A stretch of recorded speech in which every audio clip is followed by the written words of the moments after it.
Hi guys! So may dala-dala akong pantanim. May kutsilyo pa akong matalas guys. So dito tayo dumaan sa shortcut. Pero hindi po talaga to daanan.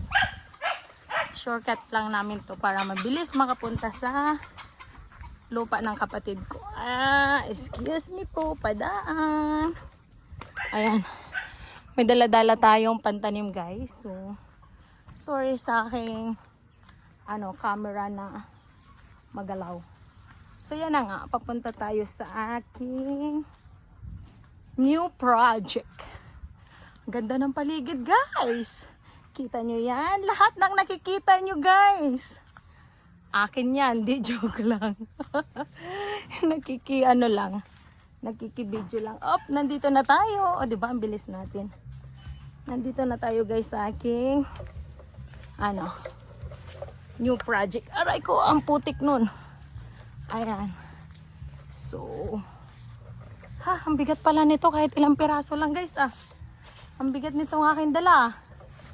So, mayroon pala akong kasama today.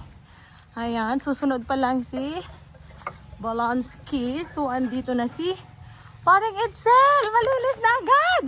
Oh my God, guys. Kukuha mo pakain sa Aba, si Paring Edsel. Wow, biglang nalinis. Kala ko malinis na kanina Hindi pa pala guys. So yan. Lagay natin ang ating camera dito. Sorry guys. Kasi magalaw ang ating camera. 0.01.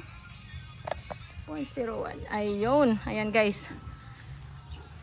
Ibababa ko ng aking dala-dala. So, let's do it! Okay, so nagsimula na tayo. Una munang natin ginawa, tinanggal natin ang traktura. Tapos si Paring Edsel, pinutol na yung mga excess po ng punong santol. Ako naman po, dun sa may banana naman, tinanggal ko yung mga dry na dahon ng banana. Pagkatapos niyan guys, nagputol na ako ng punla ng kamuting kahoy. So, yun lang guys. See you in my next vlog. Thank you for watching!